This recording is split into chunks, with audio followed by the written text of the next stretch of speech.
हरियाली तीज पर सुहागिन महिलाएं वैवाहिक जीवन में खुशहाली के लिए उपवास रखती हैं। वहीं शादी के बाद पहली बार इस उपवास को रखने का एक अलग महत्व होता है।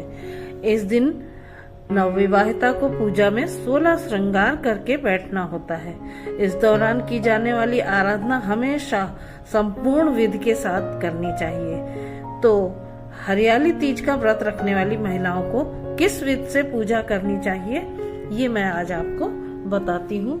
शादी के बाद यदि आपकी पहली हरियाली तीज है तो इस दिन सुबह जल्दी उठकर स्नान कर लें, फिर साफ वस्त्रों को धारण करें। इस दौरान पूजा से पहले 16 श्रृंगार से अपने आप को तैयार करें।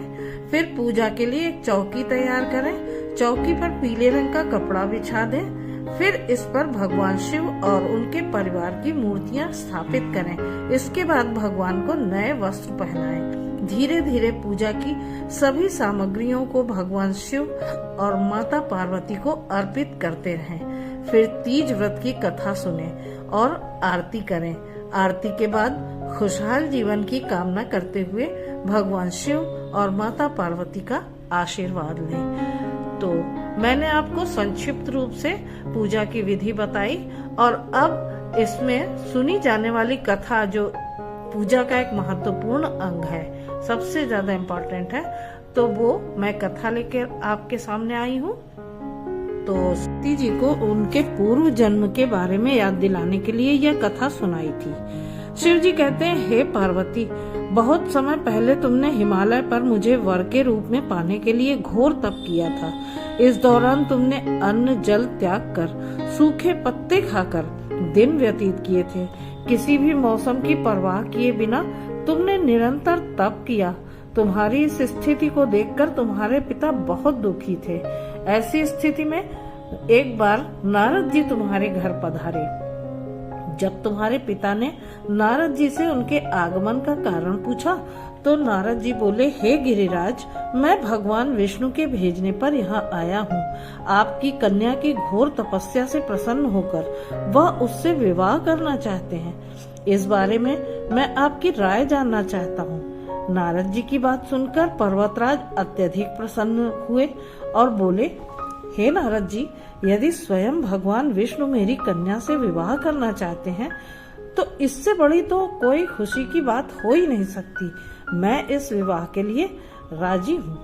फिर शिव जी पार्वती जी से कहते हैं, तुम्हारे पिता की स्वीकृति पाकर नारद जी विष्णु जी के पास गए और यह शुभ समाचार सुनाया।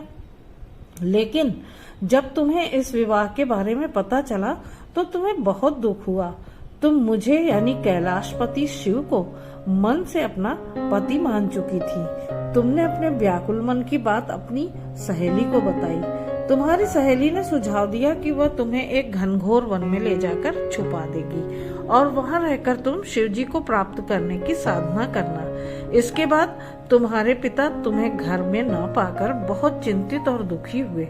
वह सोचने लगे कि यदि विष्णु जी बारात लेकर आ गए और तुम घर पर न मिली तो क्या होगा। उन्होंने तुम्हारी खोज में धरती पाताल एक करवा दिए, लेकिन तुम्हें न पा सके।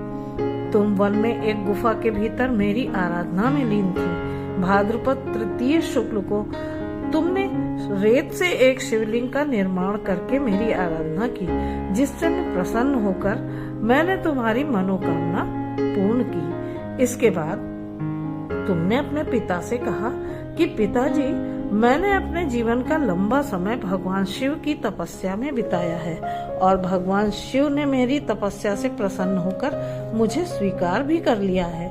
अब मैं आपके साथ एक ही शर्त पर घर चलूंगी कि आप मेरा विवाह भगवान शिव के साथ ही करेंगे। पर्वतराज ने तुम्हारी इच्छा स्वीकार कर ली और तुम्हें घर वापस ले आए। कुछ समय बाद उन्होंने पूरे विधि विधान से हमारा विवाह किया।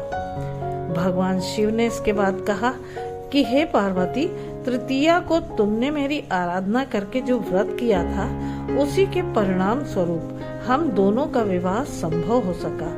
इस व्रत का महत्व यह है कि मैं इस व्रत को पूर्ण निष्ठा से करने वाली प्रत्येक स्त्री को मन वांछित फल देता हूँ। भगवान शिव ने पार्वती जी से कहा कि इस व्रत को जो भी स्त्री पूर्ण श्रद्धा से करेगी उसे तुम्हारी ही तरह अचल सुहाग प्राप्त होगा। तो मित्रों, मेरी यह हरियाली तीज की कथा आपको कैसी लगी कमेंट करके मुझे जरूर बताइएगा।